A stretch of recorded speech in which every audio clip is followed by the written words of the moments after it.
Uh student is at ए, एक बच्चा है जो ए पर है, ए पॉइंट पर है, and wants to reach at B, B पर पहुंचना चाहता है एज यूजुअल।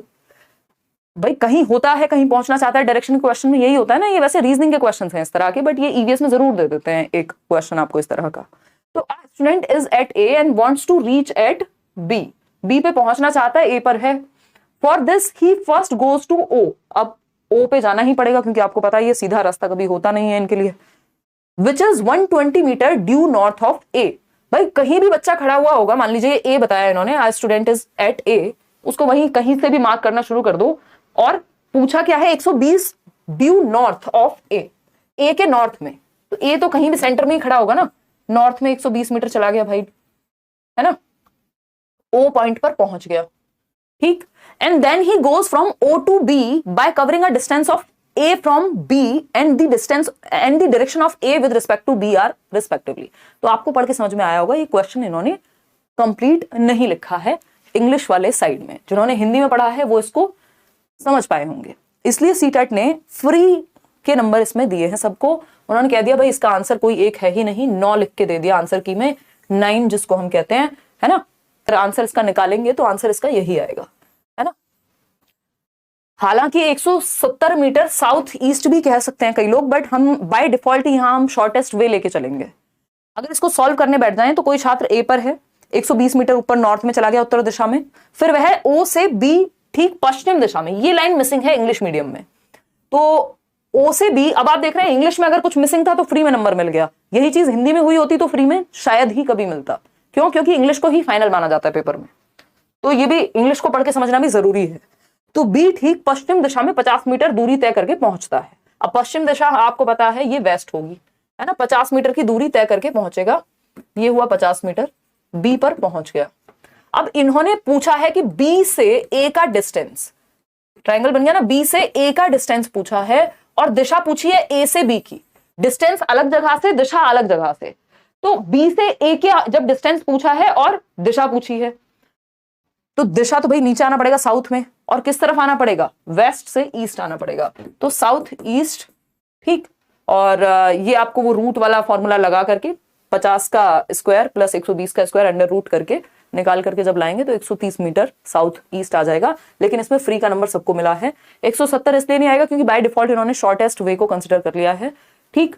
चलिए आगे बढ़ेंगे। वैसे इसका उत्तर बी होना चाहिए था अगर फ्री नंबर नहीं मिला होता और यहाँ ठीक से कवर किया हुआ होता। मैंने जान के उसको ठीक से लिखवाया नहीं है कि ऐसा भी हो सकता है। उस केस में आप एक बार जब भी इस तरह की कोई कंफ्यूजन हो तो हिंदी वाले इंग्लिश वाली साइड झांक लें और इंग्लिश वाले हिंदी वाली side.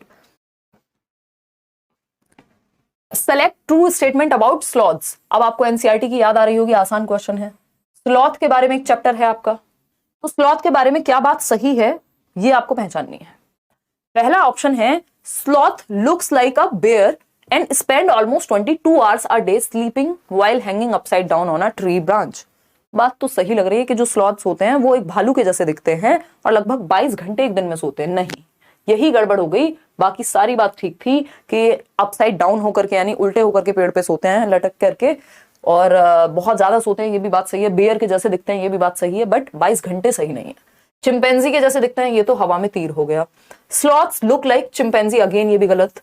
Sloths look like a bear and spend almost 17 hours a day sleeping while hanging upside down on a tree branch, यानी कि 17 घंटे सोते हैं एक दिन में और उल्टे होकर के पेड़ की ब्रांच पे लटक करके सोते हैं।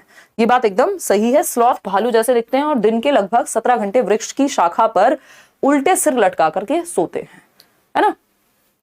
वो गाना है ना मनाली ट्रेंड्स, तो पूरी दुनिया अपसाइड डाउन लगती है मैडम को, कुछ पदार्थ का सेवन, शायद ऐसी सी बात हुई होगी इनडायरेक्ट।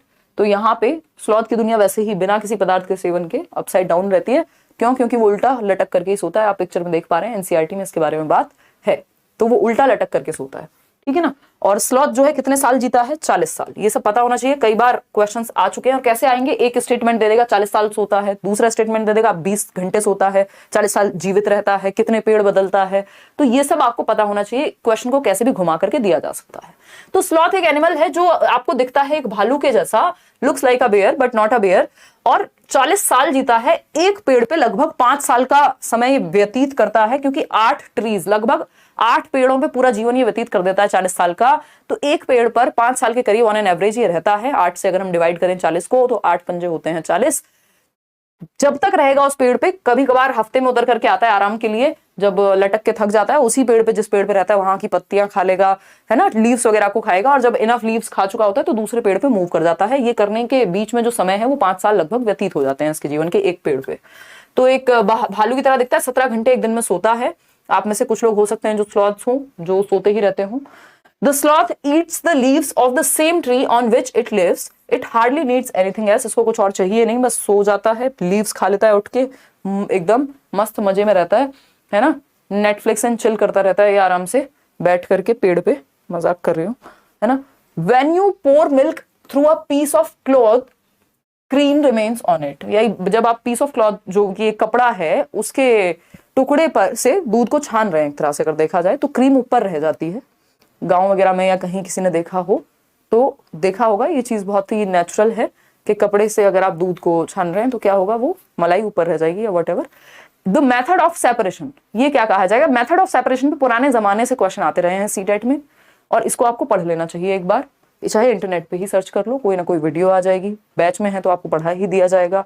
इसके अलावा अगर हम बात कर रहे हैं, एनसीईआरटी पढ़ सकते हो साइंस की 6th 7th 8th वाली भी, नहीं तो ये आपका ईवीएस में बहुत ही वैसे दिया हुआ है, मतलब स्पेशली अलग से नहीं दिया हुआ, वो आपको पढ़ना ही पड़ेगा। इसको फिल्ट्रेशन कहेंगे, निस्यंदन कह लीजिए, या फिल्ट्रेशन, छानने की प्रक्रिया एक तरह से अगर देखा जाए तो।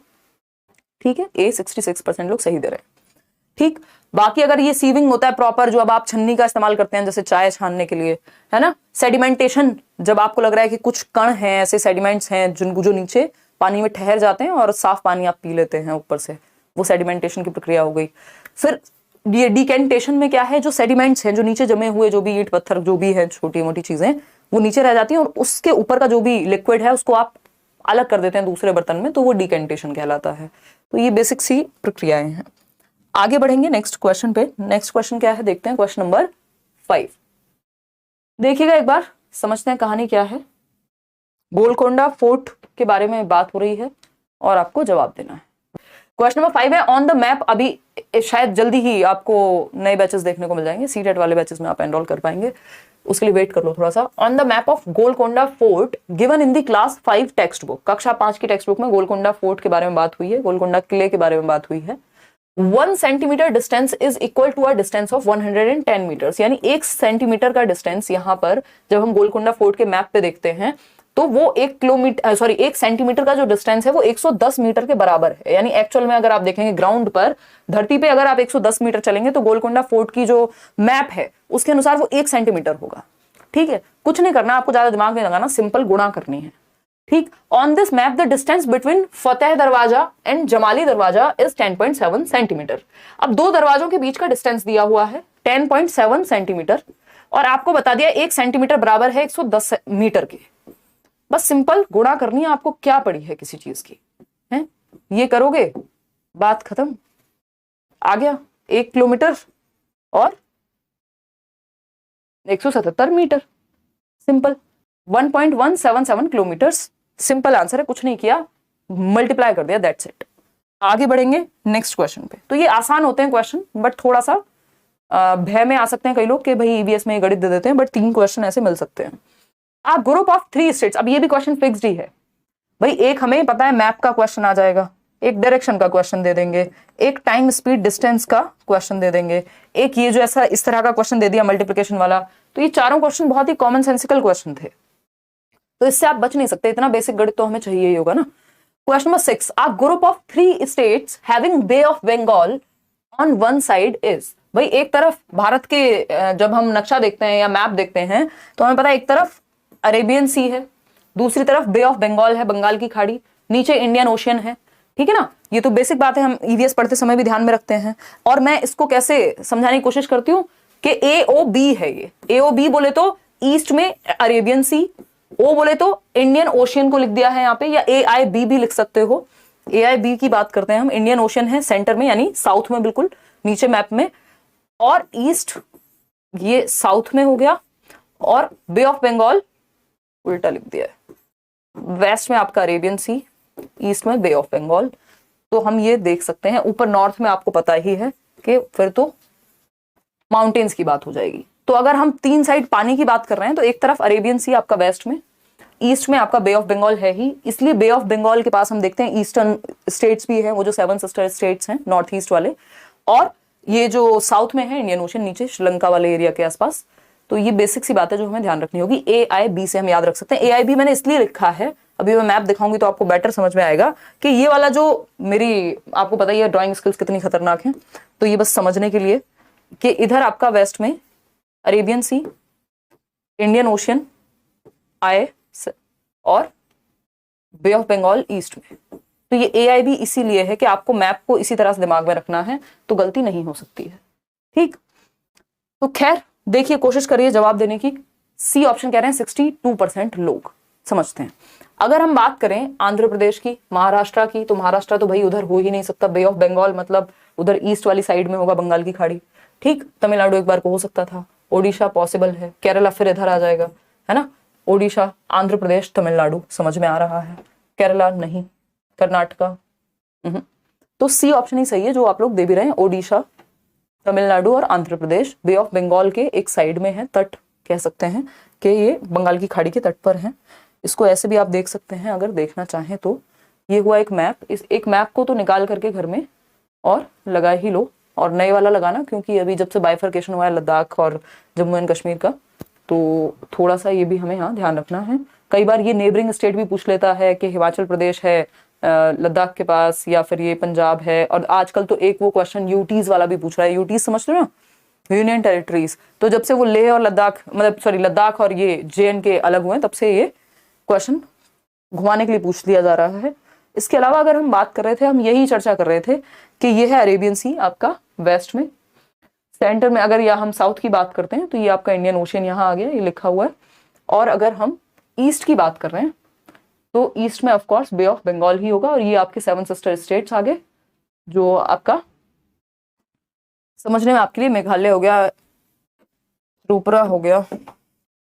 ठीक, तो बे ऑफ बंगाल इधर ईस्ट में। अब इसके हम तट पे देखें तो ओडिशा हो गया, आंध्र प्रदेश, नीचे तमिलनाडु, इन्हीं की बात हो रही थी। अगर अरेबियन सी के तट पे पूछ ले तो महाराष्ट्र, कर्नाटका, केरला, गुजरात, है ना।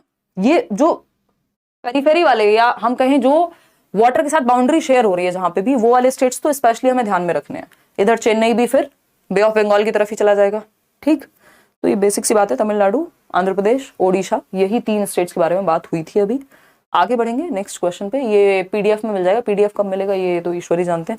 यार ये EVS की PDF करा दो सबसे पहले तीनों, क्योंकि 3 ही PDF हैं। ये EVS वाला कल करा देते हैं, don't worry. Suppose you are in Madhya Pradesh, आप कहाँ हैं? मध्य प्रदेश में हैं। अभी हमने मैप में देखा था, अभी दिखाएंगे। With respect to this state the direction of our country's thickest forest is, यानी कि मध्य प्रदेश में यदि आप हैं तो वहां से इस राज्य के सापेक्ष कौन से राज्य में हमारे देश के सर्वाधिक घने जंगल हैं? मध्य प्रदेश में ऑलरेडी हैं, और हमें पता है मध्य प्रदेश में बहुत ज्यादा जंगल ऑलरेडी हैं। अब उस केस में ज्योति हम क्या कहें, मतलब किस तरफ लेके? अब मध्य प्रदेश से मध्य प्रदेश की तरफ तो बात नहीं हो रही होगी, और ऑप्शन में भी ऐसा कुछ नहीं दिया हुआ है ना। बताइए। नहीं, नॉर्थ ईस्ट बिल्कुल सही है। जो वो उधर मेघालय, असम, वो वाला जो एरिया है नॉर्थ ईस्टर्न स्टेट्स का, चाहे छत्तीसगढ़ हो, मतलब छत्तीसगढ़ तो वहां नहीं आएगा, बट ईस्ट में अगर हम देखें मैप की साइड तो ऑलरेडी, क्योंकि मध्य प्रदेश में खड़े हैं तो मध्य प्रदेश को काउंट नहीं कर सकते यहाँ पे। और मध्य प्रदेश एरिया वाइज सबसे डेंस है, बट जंगल उधर भी घने हैं। तो नॉर्थ ईस्ट यहाँ पे एक सेफ ऑप्शन बनता है हमारे पास, क्योंकि उन्होंने एग्जैक्ट कोई एक जगह नहीं पूछी है। तो मध्य प्रदेश से अगर हम ये वाला एरिया देखें कि यहाँ पे कहीं जो है वो जंगल रहेंगे, तो नॉर्थ ईस्ट की तरफ ही पड़ेगा, चाहे वो हमारा असम हो, चाहे वो हमारा सिक्किम हो। ठीक, चलिए आगे बढ़ते हैं। क्वेश्चन नंबर 8 पर चलेंगे। माउंट एवरेस्ट की हाइट पूछ ली है, NCERT में गिवन है, बट इसको भी ऐसे पूछ लिया कि कंफ्यूजन हो ही जाए एक बार को इंसान को देख करके। The height of the peak of mount Everest, mount Everest की चोटी की अगर हम बात करें तो कितनी ऊंचाई है, ये पूछा है, हिमालय पर्वत। तो हमने देखा हुआ है NCERT में सिंपली गिवन है कितना, है ना। आप गूगल के थ्रू मत जाइएगा, इसको NCERT को ही फॉलो कीजिएगा। NCERT में I think to be precise 8848 metre लिखा होगा, तो उसके सबसे करीब जो है वो 8850 ही है। तो B option is the right answer. नहीं तो कई जगह पे आपको 8900 भी दिख जाएगा, बट आपको एनसीईआरटी के अकॉर्डिंग जाना है। तो 8848, जिसके सबसे करीब या क्लोज है 8850 बी ऑप्शन में मीटर। क्वेश्चन नंबर 9 देखिए, शूटिंग स्टार के बारे में बात हो रही है। कई लोग आप में से विश मांग लेते होंगे शूटिंग स्टार को देख करके, टूटता तारा, है ना। तो a shooting star is a star होता है ये? नहीं, स्टार तो ये नाम का है बस। कॉमेट है, मेटेओर है या एस्टेरॉइड है? फटाफट से बताओ। तो ये बेसिक जानकारी हमें रखनी पड़ेगी। इसका पेन कह रहे हैं कई लोग, बिल्कुल मेटेओर है ना, जो बेसिकली अर्थ के सरफेस से अगर टकराएगा तो फिर वो उसमें फायर एलिमेंट आ जाएगा और आपको लगता है मजे आ गए, बस विश मांगो, जैसे कि अभी निशा कह ही रही थी। तो एक मेटेओर है। क्वेश्चन नंबर 10 देखिएगा। क्वेश्चन नंबर 10 बताइए, एक बार जवाब दीजिए।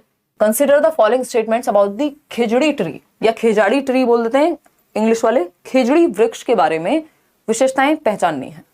This tree is mainly found in desert areas, Rajasthan में स्पेशली हम बात कर रहे थे। एक स्टोरी है एनसीईआरटी में राजस्थान में खिजड़ी ट्री के ऊपर, है ना, और वो बिश्नोईज वाली भी स्टोरी है, याद हो किसी को तो। फिर अगर हम बात करें, this tree can grow without much water, बिल्कुल सही बात है। वैसे भी अगर डेजर्ट एरिया में पाया जा रहा है तो कोई भी पेड़ डेजर्ट एरिया में तभी सर्वाइव कर पाएगा जब वो बहुत ज्यादा पानी की डिमांड ना करे, क्योंकि मरुस्थल है, यदि पानी की कमी है यदि पहले से ही, तो वहां पे तो रेगिस्तानी क्षेत्र में ऑलरेडी ही वो पेड़ सर्वाइव नहीं करेगा जिसको बहुत ज्यादा पानी की आवश्यकता होगी। This tree stores water in its trunk, वो फिर बनियन ट्री के बारे में बात हो रही है, याद आ रहा है ना। और एक और ट्री था ओक ट्री, तो वो आप देखिएगा कि ओक ट्री के बारे में बात हो रही है, जो वाटर ट्रंक में स्टोर करने वाली बात। The bark of this tree is used for making medicine and its wood is not affected by insects, ये बात एकदम सही है कि जो वुड है वो अफेक्ट नहीं होता, ज्यादा कीड़े नहीं खाते इसके लकड़ी को, खेजड़ी ट्री के। This tree has very few leaves, ये कहना गलत होगा क्योंकि इसमें एक अलग तरह की लीव्स होती हैं भर भर के, ठीक। तो ए बी और डी हमें यहाँ सही लग रहे हैं, सी और ई गलत हैं। उसका रीजन मैं आपको बता चुकी हूँ कि ये ओक ट्री के बारे में है, और दूसरा वेरी फ्यू लीव्स ऐसा नहीं है, वो भी ओक ट्री के बारे में ही है ना। बनियन ट्री वो होती है जो रूट्स उसकी नीचे लटकी हुई रहती हैं, वो रूट्स होती हैं। तो ये है खेजड़ी ट्री। ये सब एनसीईआरटी समरी में हम कर चुके हैं, और इस पे आप देख रहे हैं लीव्स की तो कहीं कमी आपको नहीं लग रही। और क्वेश्चन नंबर 11 पे चलेंगे। इसकी लकड़ी खराब नहीं होती, उस तरह से याद रख सकते हो। क्वेश्चन नंबर 11 देखिएगा एक बार और जवाब दीजिएगा। देखो थोड़े से लेंथी क्वेश्चंस तो अब बनने लग गए हैं, क्योंकि जब सिलेबस सेम है, एनसीईआरटी से क्वेश्चन पूछेंगे, सिंपल थोड़ी पूछ लेंगे वन लाइन में। क्वेश्चन नंबर 11 है, consider the following statement given by a student, एक बच्चे ने कोई स्टेटमेंट दिया है। I have come from an area where rainfall is very scarce, यानी बहुत कम है, दुर्लभ है, बारिश होती ही नहीं है, ना के बराबर होती है। It is very hot too, अब जहां बारिश नहीं होती है बिल्कुल, तो गर्मी भी ज्यादा है वहां पे। Our houses are made of mud, यानी किसके बने हुए हैं, मिट्टी के, या फिर मैं कहूं एग्जैक्ट वर्ड मिट्टी ही होगा, मड के बने हुए हैं। The walls of the houses are very thick, जो मिट्टी की दीवारें हैं वो बहुत थिक हैं, मोटी हैं, ताकि गर्मी कम अंदर आए। And also plastered with mud, plaster भी किससे किया हुआ है, मड से, मिट्टी से। The roofs are made of thorny bushes, यानी जो छत बनाई गई है वो भी झाड़ियों से बनाई गई है ताकि गर्मी कम से कम रह सके। ये सब हमने एनसीईआरटी में हाउसेज वाले चैप्टर में पढ़ा है ना। फ्रॉम अ विलेज ऑफ, कहां से, राजस्थान ही होगा ना ऑफ कोर्स भाई। एक तो पानी की कमी है, बारिश होती नहीं है, दूसरा मड से बना रहे हैं, फिर थॉर्नी बुशेस भी रख रहे हैं, तो लद्दाख में तो बुशेस बहुत ज्यादा अवेलेबल नहीं होंगी। अगर हम बात कर रहे हैं किसकी, जो रूफ्स हैं उनके बाद थॉर्नी बुशेस, तो बहुत ही सीधा तरीका होता है पहचानने का कि राजस्थान की बात हो रही है, ठीक है ना। थिक है, मड की दीवारें हैं, वो सारी बातें। असम में आपको पता ही है, फिर वो बैम्बू पिलर्स पे बनते हैं 3 to 5 मीटर की ऊंचाई पे घर, क्योंकि बारिश बहुत ज्यादा होती है। उत्तर प्रदेश में नॉर्मल घर बनेंगे, तो प्लेन वाला एरिया हो गया जिसमें हम बात कर चुके हैं। लद्दाख में अगेन फिर अलग तरह के घर थे, जिसमें फर्स्ट फ्लोर मतलब ग्राउंड फ्लोर पे एनिमल्स रहते थे, फर्स्ट फ्लोर पे लोग रहते थे। तो C option is the right answer. Question number 12 है, consider the following statement made by a student while giving her introduction in a meeting. एक बच्चा है, मीटिंग में इंट्रोडक्शन देते समय वो कुछ स्टेटमेंट कहता है, उसको पहचानना है कि किस बारे में है। I am from a place where most of the people prefer to eat fish cooked in mustard oil, यानी ये बच्चा उस जगह से जहां ज्यादातर लोग फिश को खाना पसंद करते हैं, यानी मछली को खाते हैं, किसमें कुक करके, मस्टर्ड ऑयल में, यानी सरसों के तेल में, ठीक है ना। अगर हम बात करें सरसों के तेल में कुक करके खा रहे हैं मछली को, देखिए अगर मस्टर्ड ऑयल आ जाए तो समझ जाइएगा बात कश्मीर की हो रही है। अगर यहीं पे कोकोनट ऑयल लिखा होता तो हम केरला की तरफ चले जाते, है ना। केरला नहीं होता तो हम गोवा की तरफ चले जाते। लेकिन मस्टर्ड ऑयल में जब कुक करके खाने की बात हो रही है, मतलब ऑलरेडी ठंडी जगह होगी वो, ठीक है ना, तो कश्मीर की बात हो रही है। और ये एनसीईआरटी में बहुत अच्छे से गिवन है इसमें पूरी स्टोरी, ठीक। तो जब कोकोनट ऑयल की बात आ जाए तो केरला हो जाएगा। लिंगहू फेन याद आ रहा है मुझे, एक डिश कहां मिलता है भारत में, बताएंगे कमेंट करके फटाफट से। क्वेश्चन नंबर 13 बताइए एक बार। Select correct statement from the following options. An adult elephant can eat more than 2 quintals यानी 220 kilogram of green leaves and twigs in 1 day. यानी एक वयस्क हाथी जो है एक दिन में 2 क्विंटल तक जो है 200 किलोग्राम से भी अधिक हरे भरे पत्ते और झाड़ियां खा लेता है। किसको लग रहा है ये सही है? मैं देखना चाहती हूँ कौन से वो लोग हैं जो इतने, देखो हाथी वाले क्वेश्चन में आपको बस नंबर्स हल्के से इधर उधर करेगा और आपका मामला खराब। जैसे 20% लोग 21% लोग अभी भी ए ऑप्शन कह रहे हैं, 66% लोग सही भी दे रहे हैं। देखो एक अडल्ट एलिफेंट खाता तो ज्यादा है, और बोला भी जाता है ना हाथी पालना आसान है उसको खिलाना मुश्किल, तो मतलब ज्यादा खाता है इतनी बात पक्की है। लेकिन 2 क्विंटल नहीं, 1 क्विंटल 100 किलोग्राम तक एक दिन में लीव्स एंड ट्विग्स, 200 किलोग्राम नहीं, ये ध्यान रखना। ये बहुत बार सेम रिपीट हुए हैं ऐसे options. Because of their heavy weights most elephants like to take too much rest after eating. ये गलत फहमी है। हाथी बहुत बड़ा शरीर है, वेट है, सब कुछ है, बट सोता बहुत कम है, 2 से 4 घंटे, है ना, 2 से 4 घंटे। तो बनना है तो हाथी बनिए नींद के मामले में, स्लॉथ मत बनिए 17 घंटे सोने वाला, है ना। Even a 3 month old baby elephant generally ways about 200 kilograms. यानी जो 2 महीने का भी बच्चा होता है हाथी का, वो भी 200 किलोग्राम तक वजन रखता है। इसीलिए इस 200 किलोग्राम में आपको कंफ्यूज किया था ऊपर कि 2 क्विंटल के आसपास 3 महीने के हाथी के बच्चे का वेट होगा। ये बात सही है। On an average most elephant sleep for 9 to 10 hours in a day. ये बात जो है एकदम खराब है कि 9 से 10 घंटे सो जाते हैं। मैंने अभी बताया 2 से 4 घंटे सोते हैं, और हैवी वेट होने के कारण बहुत लंबा रेस्ट चाहिए होता है। नहीं, और रेस्ट कैसे लेते हैं अगर रियल में हम देखें, रियल में अगर हम देखें तो रेस्ट वो मड से खेल के अपना लेते हैं। मतलब रेस्ट लेने का तरीका है उनका कि वो गीली मिट्टी टाइप की चीजों से, मड से खेल के, कीचड़ में खेल के मजे करेंगे हाथी। तो ये कहा जा सकता है कि 3 महीने की आयु का जो बच्चा है उसका भार जो है 2 क्विंटल यानी 200 किलोग्राम के आसपास होगा। सिर्फ एक ही बात सही है, बाकी तीनों बातें गलत हैं इसमें। क्वेश्चन नंबर 14 देखिएगा। Select the group which can be recycled after use. अब ये क्वेश्चन बहुत ही कॉमन सेंस वाला क्वेश्चन है। ये आपको ऐसे अलग से किताब में नजर नहीं आएगा कहीं, बट आपको ये कॉमन सेंस से ही समझ जाएंगे आप। इसके आसपास के कुछ चैप्टर्स हैं। Select the group which can be recycled, मतलब वो ग्रुप रिसाइकल वाला आपको ढूंढना है जिसका चक्रण संभव है, रिसाइकल संभव है, जिसको रिक्रिएट कर सकते हैं आप। पॉलीथीन नहीं, पॉलीथीन बैग को इसलिए तो बैन किया जा रहा है कि रिसाइकलेबल उस हद तक है ही नहीं वो। बेडशीट्स हाँ हो जाएंगे, पेपर भी हो जाएगा, बैटरीज, मोबाइल फोन्स, उसमें भी कुछ एस्पेक्ट होंगे। तो ये ऑप्शन तो भाई एक भी अगर गलत ऑप्शन हुआ तो वो पेयर बन ही नहीं पाएगा। प्लास्टिक बॉटल आ गई, है ना, कुछ रिसाइकलेबल होंगी, सारी थोड़ी होंगी। आयरन नेल्स मतलब वो जो लोहे की कीलें होती हैं, ग्लास बॉटल कांच वाली तो हो ही जाएगी। स्टील मग, कार्डबोर्ड बॉक्स, ये भी पेपर का ही होगा। तो ये सब तो हो जाएंगे। आयरन नेल्स को भी आप कोई भी फॉर्म दे दो, तोड़ के, फोड़ के, वॉट पिघला के। Leather bag, wooden table, plastic waste, ना ना ना। तो ये फूलदान जो वास है वो भी नहीं होगा, प्लास्टिक का है ना। तो सी ऑप्शन एकमात्र सही उत्तर है। जो तीनों ऑप्शंस यहाँ पे, या जो चारों के चारों आपके पेयर है, मतलब वो है ग्रुप पूरा सही बना है जो रिसाइकलेबल है। बाकी में कोई ना कोई एक ऐसा ऑप्शन है जो रिसाइकलेबल नहीं है। अब खाने को लेकर के कई लोगों को भूख लग जाएगी ये क्वेश्चन देख के, क्योंकि सबसे ऊपर ही लिखा है छोले भटूरे, है ना। निशा को तो लग ही गई है। अगर हम बात करें तो कॉलम 1 में कुछ खाने का आइटम लिखा हुआ है, कॉलम 2 में वो जगह लिखी हुई है। अब आपको मैच करना है कौन सी जगह पे क्या खाना मिलता है।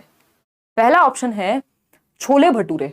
अब छोले भटूरे गोवा में मिलेंगे, केरला में मिलेंगे, उत्तराखंड, पंजाब, कश्मीर। तो आपको पता है पंजाब की तरफ जाएंगे आपको छोले भटूरे खाने, और जो टेस्ट मिलेगा नेक्स्ट लेवल। दिल्ली विल्ली कहीं नहीं मिलेगा जो पंजाब में मिल जाएगा, है ना। वहां के आसपास जाके ही मजा आ जाता है खाने में छोले भटूरे, ठीक है ना।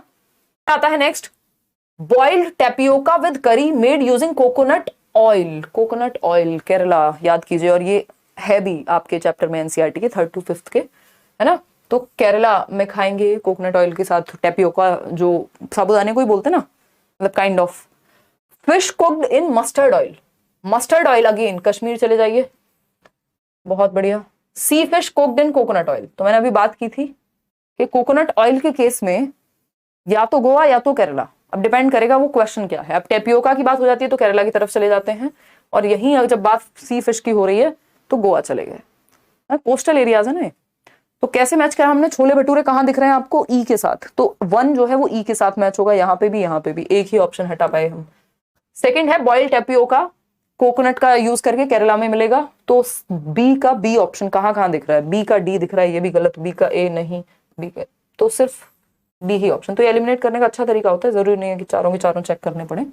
ठीक है जी, आगे बढ़ेंगे, D option is the right answer. Next question क्या है, क्वेश्चन नंबर है 16। अब आपके वो पेडागोजिकल क्वेश्चन शुरू हो गए, बाकी के 15 नंबर में आपका ये जो कंटेंट वाले क्वेश्चंस थे वो समाप्त हैं, और इसमें बहुत टॉपिक रिपीट होते हैं जो पेडागोजिकल क्वेश्चंस हैं। Select a suitable assessment task for class 4 students of EVS. आकलन का तरीका, कैसे आकलन करेंगे, कैसे जांचेंगे कक्षा 4 के बच्चों को ईवीएस के बारे में उनकी नॉलेज को। Writing questions answers of the chapter on floating and sinking, सिर्फ एक चैप्टर देंगे और क्वेश्चन आंसर लिखने को कह देंगे, जहां बच्चा सबसे ज्यादा एक्टिव है उसके साथ जाएंगे। Performing the activity to observe sinking and floating, कोई एक्टिविटी परफॉर्म कराएंगे, एक्सप्लेन कर देंगे डेफिनेशन को, लिस्ट दे देंगे ऑब्जेक्ट्स की, तो ना तो एक्सप्लेन करने में बच्चा उतना एक्टिव है, ना लिस्ट देने में, ना क्वेश्चन आंसर लिखवाने में। सबसे ज्यादा जो एक्टिव है बच्चा, उसके सबसे ज्यादा सेंसेस इन्वॉल्व होंगे कोई एक एक्टिविटी परफॉर्म कराने में, जो है to observe sinking and floating, कि कौन सी वो चीजें जो पानी के अंदर डूब जाती हैं, कौन सी वो चीजें जो फ्लोट कर जाती हैं। ठीक है ना, तो ये सबसे ज्यादा एक्टिव जो है बच्चा यहाँ पे होगा। तो परिभाषा कोई बहुत अच्छा तरीका नहीं हुआ, डूबने और तैरने की प्रक्रिया का अवलोकन करने के लिए क्रियाकलाप करना, एक्टिविटी करा दीजिए आप, वो सबसे बेटर तरीका है। जहां बच्चा सबसे ज्यादा एक्टिव है, चाहे वो असेसमेंट में हो चाहे वो लर्निंग के दौरान हो, वही तरीके बेस्ट हैं। क्वेश्चन नंबर 17 देखिए, और ये आसानी से कराया भी जा सकता है क्लास में, कि आप एक जार लेके आए जिसमें पानी हो और कुछ चीजों को डुबा करके दिखाएं, कुछ को घुलनशील दिखाएं, कुछ को तैरने वाली दिखाएं। क्वेश्चन नंबर 17 देखिए, art and craft should be integrated in EVS teaching because it promotes, यानी जो आर्ट एंड क्राफ्ट है, कला एवं कौशल का समावेशन पर्यावरण अध्ययन में करना चाहिए, क्योंकि यह क्या प्रोत्साहित करता है, यानी आर्ट एंड क्राफ्ट एजुकेशन से आप डिफरेंट चीजें बना रहे हैं, पेपर से या डिफरेंट चीजों से, जो भी वेस्ट मटेरियल है आसपास, उसको इंटीग्रेट करने का। क्रिएटिविटी, बिल्कुल आर्ट एंड क्राफ्ट में आप कुछ भी बना रहे हैं तो क्रिएटिविटी तो लगेगी। पीयर लर्निंग, यानी बच्चे ग्रुप में मिलकर कोई चीज बना सकते हैं, कोई प्रोजेक्ट बना सकते हैं। इंक्लूजन, यानी हर बच्चे का इन्वॉल्वमेंट आ गया। डिसिप्लिन के लिए आर्ट एंड क्राफ्ट या चर्चाएं नहीं होती, डिबेट्स डिस्कशन में डिसिप्लिन थोड़ा बहुत इधर उधर हो सकता है। डिसिप्लिन का मतलब ये नहीं है कि इससे शांति रहेगी क्लास में। कंस्ट्रक्टिविज्म जो है, रचनावादी क्लास जहां बच्चा एक्टिव है, वहां बहुत ज्यादा डिसिप्लिन नहीं हो सकता, वहां थोड़ी चहल पहल रहेगी क्लास में, जो कि नॉर्मल है। तो ए, बी और डी सही है, सी नहीं है यहाँ पे। डिसिप्लिन इसका पर्पस नहीं है क्लास को डिसिप्लिन करना। अगर बच्चों को सीखने में मजा आ रहा है तो डिसिप्लिन अपने आप रहेंगे वो, और दूसरा थोड़ी बहुत चहल पहल रहे तो उससे कोई समस्या नहीं है। आगे बढ़ते हैं, क्वेश्चन नंबर 18। तो कोई भी एक्टिविटी कंडक्ट कराएंगे तो वो डिसिप्लिन के लिए बेस्ट होगी, ये जरूरी नहीं होता, सीखने के लिए अच्छी होती है। क्वेश्चन नंबर 18 देखिए, which of the following strategy promotes inquiry while teaching the theme shelter to class 4 students, यानी कक्षा 4 के विद्यार्थियों को आप एक थीम है, 6 थीम्स है ईवीएस की, याद है ना, अभी रिवाइज कर लेंगे। आश्रय यानी शेल्टर, जिसमें हाउसेस वाला टॉपिक आता है आपका। कौन सी युक्ति पूछताछ को प्रोत्साहित करेगी, इंक्वायरी को, कि मतलब आप इंक्वायर करना चाह रहे हैं, जानना चाह रहे हैं उस चीज के बारे में। Asking students to collect pictures of different types of houses, ये भी हो सकता है आप बच्चों को डिफरेंट टाइप्स ऑफ हाउसेस के अलग अलग प्रकार के घरों की पिक्चर्स कलेक्ट करो, बट इसमें इंक्वायरी कहाँ है, वो तो इंटरनेट पे सर्च करेगा, एक्सप्लोर कर लेगा हद से हद। Sharing pictures of different types of shelters, चलो ठीक है। Asking students to narrate their experiences of visiting different houses construction sites, या फिर showing a power point presentation, यानी पीपीटी दिखा दी उनको, of different shelters across the country. बात नहीं बनेगी, क्यों? क्योंकि इंक्वायरी को बढ़ावा देने की बात हो रही है। जब आप बच्चों से उनके अनुभव पूछने को कहते हैं, एक तो सबसे ज्यादा इन्वॉल्वमेंट कब होगा बच्चे का, पिक्चर दिखाने से, कलेक्ट करने से नहीं। सबसे ज्यादा इन्वॉल्वमेंट बच्चा जहां सबसे ज्यादा एक्टिव है, वो क्वेश्चन वैसे भी 99% सही होता है, वो ऑप्शन। तो विभिन्न मकान निर्माण स्थलों पर जाने के उपरांत, यानी वो एक्चुअली गए हैं डिफरेंट कंस्ट्रक्शन साइट पर, कैसे कहाँ कौन से घर बनते हैं, अलग अलग जगह पे कैसे मकान होते हैं, और वो अपने अनुभव शेयर कर रहे हैं। तो बच्चे का खुद के एक्सपीरियंस से ज्यादा वैल्यूएबल और दूसरी चीज हो ही नहीं सकती, बजाय कि वो सिर्फ पेपर कलेक्ट करे, फोटो कलेक्ट करे, लिस्ट बनाए। वो सब भी ठीक थे, लेकिन सबसे ज्यादा एक्टिव है बच्चा सी ऑप्शन में, और जहां बच्चा सबसे ज्यादा एक्टिव है वो एकदम मस्त जवाब सी ऑप्शन। तो इंक्वायरी इसमें ज्यादा होगी ना, क्योंकि जब वो रियल साइट पे जाएगा, 4 सवाल पूछेगा, वहां जो लोग काम कर रहे हैं उनके बारे में जानेगा, कैसे कोई चीज होती है उसको जानेगा। क्वेश्चन नंबर 19 देखिए, EVS the primary classes is a subject area which integrates, यानी ईवीएस में प्राइमरी लेवल पे कौन से सब्जेक्ट एरियाज हैं जो इंक्लूड होते हैं या इंटीग्रेट होते हैं या समाहित होते हैं या एकीकरण है। 3 सब्जेक्ट्स का एकीकरण है ईवीएस में प्राइमरी लेवल पे, बताइए कौन सा। पर्यावरण अध्ययन, ईवीएस को एनवायरमेंटल स्टडीज कहते हैं, एनवायरमेंटल साइंस नहीं कहते प्राइमरी लेवल पे, ये भी ध्यान रखना है। पहला ऑप्शन है the concepts and issues of science and environmental education, यानी सिर्फ साइंस और एनवायरमेंटल एजुकेशन के, तीसरा सब्जेक्ट मिस हो गया इसमें, सोशल साइंसेज नहीं लिखा हुआ है। Concept and issues of social science, सिर्फ सोशल साइंस नहीं है, 3 सब्जेक्ट अगेन याद रखने हैं। The concepts and issues of science and social science, भाई 3 सब्जेक्ट हैं ईवीएस में, वो क्या है? The concepts and issues of science यानी विज्ञान विषय भी है, सोशल स्टडीज भी है, सामाजिक अध्ययन जिसको कहते हैं, और एनवायरमेंटल एजुकेशन भी है। तो ये 3 सब्जेक्ट्स का इंटीग्रेशन है, इसलिए आप देख रहे हैं, क्योंकि बच्चा क्या है, अपने एनवायरमेंट को इंटीग्रेटेड फॉर्म में देखता है, एक होल फॉर्म में देखता है। वो पेड़ को देखिए ये नहीं कहता कि ये ज्योग्राफी का हिस्सा होगा, या फिर अगर हम बात करें एनवायरमेंट का हिस्सा होगा, और वो किसी जगह को देख के ये नहीं कहता कि ये तो ज्योग्राफिकल एरिया ये गर्मी वाला है या ऐसा है। वो ज्योग्राफी, साइंस, ईवीएस इनमें तोड़ के नहीं देखता, वो एनवायरमेंट की तरह देखता है अपने आसपास की चीजों को एक यूनिट के रूप में, जिसमें हमने 3 अलग अलग सब्जेक्ट को जोड़ दिया, एनवायरमेंट का ही हिस्सा हो गए साइंस, सोशल साइंस और सोशल स्टडीज और एनवायरमेंटल एजुकेशन। तो ये एक बात हो गई। वो 6 थीम्स कौन सी हैं, कोई बताना चाहेगा? 6 थीम्स आपकी प्राइमरी लेवल पे, जिसके आधार पे आपकी सारी किताबें लिखी हुई हैं। अभी रुक जाना, पोल मत देना, सुनती तो हो ही नहीं, फोन में लगी रहती हो। वाह, देखिएगा, हटा दो एक बार। वो जो 6 थीम्स है, अभी 10 क्वेश्चन रह गए बस, डोंट वरी। ये हमारी क्लास जो है, देखिए अगर हम बात करें, भाई आज क्लास हुई थी आपकी ऐप पे, जो लोगों ने मिस की हो उनको बोल देती हूँ। ईवीएस का हमें पता है 6 थीम्स पे बेस्ड है आपकी सारी किताबें, और पूरा प्राइमरी का सब्जेक्ट जो भी आपका सिलेबस है, वो 6 थीम्स कौन सी हैं, याद ही है सबको? फिर भी मैं एक बार रिमाइंड करा देती हूँ। फूड, वाटर, इससे भी पहले हम एक थीम पढ़ते हैं, भाई पहले आपका जन्म हुआ कहाँ? फैमिली एंड फ्रेंड्स के बीच, है ना, फैमिली में, फैमिली एंड फ्रेंड्स, ये एक थीम है। फिर फूड, खाना भी चाहिए, वाटर, पानी भी पियोगे खाने के बाद, पीना नहीं चाहिए बट आपको ऐसे ही याद रखना है, आधे घंटे बाद 1 घंटे बाद पी लेना, है ना। Family and friends, food, water, shelter, रहने को एक घर भी चाहिए, सिर्फ फूड वाटर से नहीं चलेगा, ठीक है ना। और कहाँ कहाँ क्या करोगे? ट्रैवल भी करोगे, सिर्फ एक जगह रह के तो मजा आएगा नहीं, घूमने को भी चाहिए आपको, जैसे निशा घूमती रहती है, ट्रैवल। और क्या थीम है भाई? Family and friends, food, water, shelter, travel, और याद आ रहा है कुछ? सब अलग अलग जवाब दे रहे हैं इसमें, बहुत बढ़िया। हाँ, मुझे नहीं पता, कोई कह रहा है, बहुत ही बढ़िया, आग लगा दिए हैं आप। Family, friends, food, water, shelter, things we make and do, एकदम सही बात है या गलत बात है? हाँ, इसमें भी जवाब आपके अलग अलग तरह के आ रहे हैं। Family and friends, food, water, shelter, travel, things we make and do, बिल्कुल सही बात है, ठीक बात है, एकदम ठीक बात है। तो कुछ लोग सही दे रहे हैं, इसको इधर उधर करके मत याद रखो, इसको इसी सीक्वेंस में याद रखो, है ना, इसको इसी सीक्वेंस में याद रखो कि हमें पता है फैमिली एंड फ्रेंड्स में सबसे पहले जन्म लेंगे, पहला थीम, फिर फूड, खाना भी खाएंगे, पानी भी पियेंगे उसके बाद, फिर रहने को भी एक घर चाहिए। भाई घर अच्छा लगेगा या खाना अच्छा लगेगा भूखे हो तो पहले खाना चाहिए होता है, फिर शेल्टर के बाद ट्रैवल, और लास्ट में things we make and do के कुछ काम भी कर लिया जाए, है ना।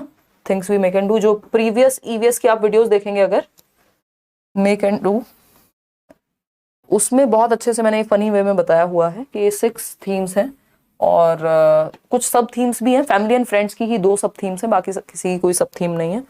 तो अगर हम बात करें मेजर थीम्स की, तो ये 6 हैं। विच of the following is an objective of EVS eight primary level, यानी ईवीएस का क्या उद्देश्य होगा प्राथमिक स्तर पर? निम्न में से प्राथमिक स्तर के पर्यावरण अध्ययन का क्या उद्देश्य है? सेंसिटाइज करें हम लर्नर्स को to issues related to gender discrimination, यानी भाई जेंडर भी क्या है, समाज, एनवायरमेंट का हिस्सा है ना बच्चे के लिए, तो लैंगिक भेदभाव से संबंधित मुद्दों पर सीखने वालों को संवेदनशील बनाना। कि जो जेंडर डिस्क्रिमिनेशन है, भाई बहन का, घर में हम देख रहे हैं कि भाई को ज्यादा फेवर किया जा रहा है या बहन को कम फेवर किया जा रहा है, एंड व्हाटएवर, ठीक है ना। अगर हम बात करें तो ये बात एकदम सही लग रही है। To develop simple models from locally available materials, ये कोई ऑब्जेक्टिव नहीं है पूरे प्राइमरी लेवल का 6 से 11 वर्ष तक के बच्चे के लिए कि सिर्फ वो सिंपल मॉडल बना ले locally, one of the objective हो सकता है।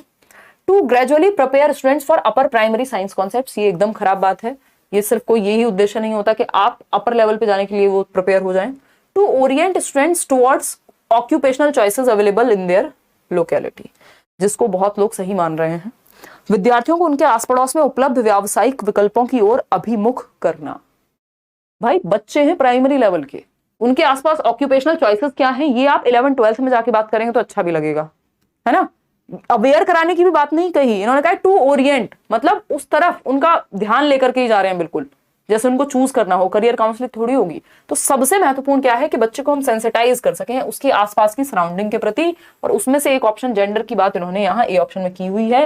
इसलिए आप देखते हैं ईवीएस में 3rd to 5th की प्रॉपर एक चैप्टर है डेडिकेटेड, जिसमें बात हुई है सेंसिटाइजेशन की, कि कैसे हम एक दूसरों को जाति के आधार पे, जेंडर के आधार पे, इनकम के आधार पे, भाषा के आधार पे अलग थलग महसूस ना कराएं, है ना। जिसमें वो कहानी भी है गांधी जी वाली और वो सारी चीजें। तो ये एक बात हुई, A option is the right answer. इन सबसे बेहतर है कहीं ज्यादा, क्योंकि प्राइमरी लेवल का बच्चा है, पहले वो सेंसिटिव बने, संवेदनशीलता उसमें उसी लेवल से हो कि वो अलग अलग ना समझे जेंडर्स को, या मतलब भेदभाव ना करे, एटलीस्ट अलग अलग तो है ही। क्वेश्चन नंबर 21 देखिए, a teacher asks her students to consult their family members to find out the names of different plants parts like roots, stem and flowers eaten as food. This activity is designed to. शिक्षिका ने अपने विद्यार्थियों को भोजन के रूप में ग्रहण किए जाने वाले पौधों के विभिन्न भागों जैसे जड़, तना एवं पुष्पों के नाम जानने के लिए अपने परिवार के सदस्यों से परामर्श करने के लिए कहा। यानी टीचर ने कहा है कि भाई तुम थोड़ा सा घर पे आज बात करना कि कैसे कैसे तुम्हारी दादी बताएंगी, मम्मी बताएंगी कि रूट्स क्या होती हैं, पिताजी बताएंगे स्टेम कौन सी होती है, एक फ्लावर में घर में कुछ पौधे लगे हुए होंगे। तो फैमिली मेंबर्स से जाकर के वो इंटरेक्ट करेगी, मतलब बच्चा एक्टिव है और नॉलेज का निर्माण कर रहा है। तो इससे अनुभवात्मक लर्निंग को बढ़ावा मिलेगा, बिल्कुल सही बात है। अनुभवात्मक सीखने को प्रोत्साहित करेगी ये एक्टिविटी, क्योंकि बच्चा फैमिली रियल लाइफ से जोड़ रहे हैं बेसिकली आप लर्निंग को। बाकी के 3 ऑप्शंस भी चेक कर लेते हैं। Promote learning of concepts related to food, यानी कॉन्सेप्ट सीख रहे हैं फूड से संबंधित। यहाँ पौधे के बारे में ज्यादा बात हो रही है, फूड का टॉपिक नहीं चल रहा, वो तो जोड़ दिया है उसको। Make the lesson more enjoyable and interesting, चलो बात ठीक है।